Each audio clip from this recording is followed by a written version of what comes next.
नमस्कार,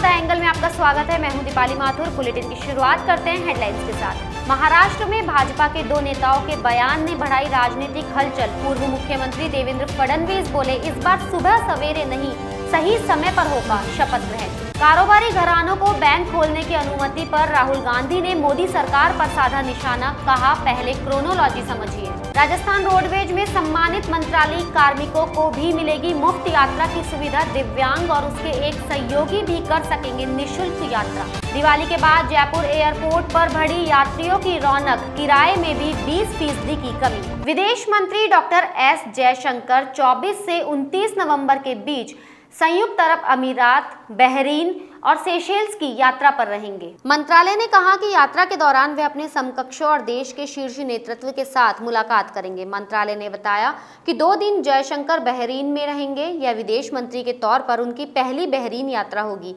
वह प्रधानमंत्री प्रिंस खलीफा बिन सलमान अल खलीफा के निधन को लेकर वे भारत सरकार की ओर से बहरीनी नेतृत्व से संवेदना जताएंगे। वहीं संयुक्त अरब अमीरात की यात्रा विदेश मंत्री जयशंकर 25-26 नवंबर को करेंगे।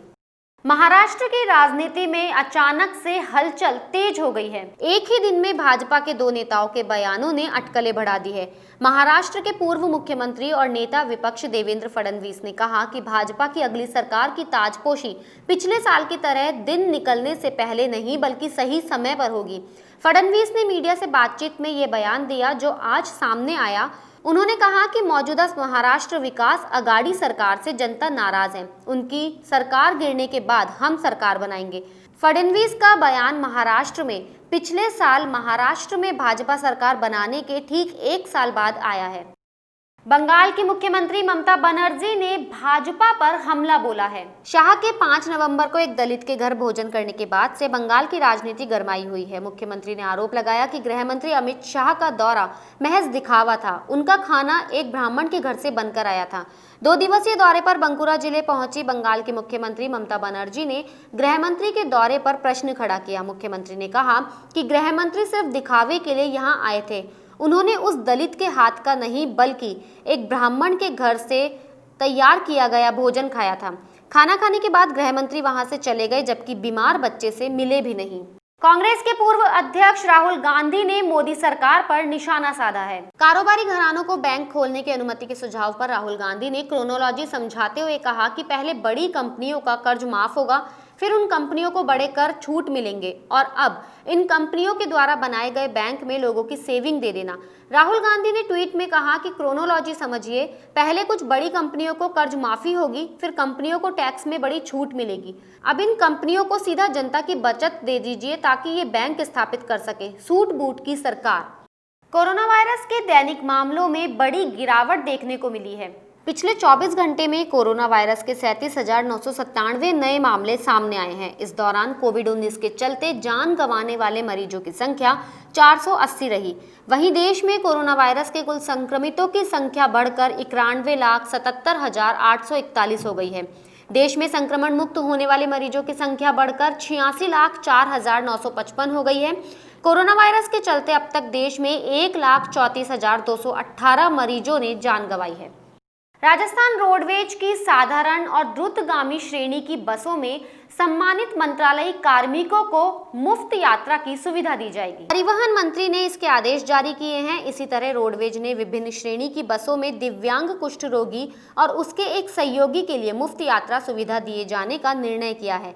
परिवहन मंत्री प्रताप सिंह खाचरियावास ने बताया कि रोडवेज की ओर से बसों में राज्य स्तर पर सम्मानित शिक्षकों को साधारण या द्रुतगामी बसों में निःशुल्क यात्रा करने का प्रावधान किया हुआ है। अब राज्य स्तर पर सम्मानित मंत्रालयिक कार्मिकों को भी मुफ्त यात्रा की सुविधा मिलेगी। रोडवेज की ओर से मंत्रालयिक कार्मिकों को यात्रा में 100% छूट देने के लिए RFID कार्ड बनाए जाएंगे।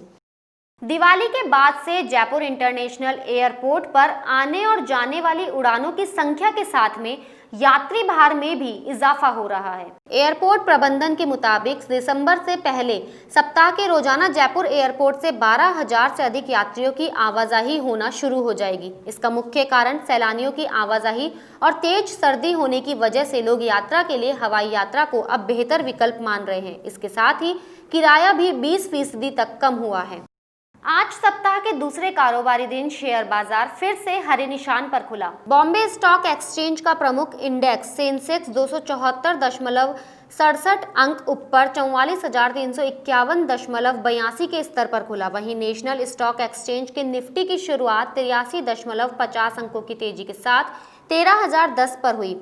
निफ्टी ने पहली बार 13,000 का आंकड़ा पार किया है। आज Maruti, Divi's lab, HDFC bank, Axis bank और हिंडाल्को की शुरुआत तेजी पर हुई। बुलेटिन में फिलहाल इतना ही। अगर आपको हमारा वीडियो पसंद आया हो तो हमारे चैनल को लाइक, शेयर और सब्सक्राइब जरूर करें।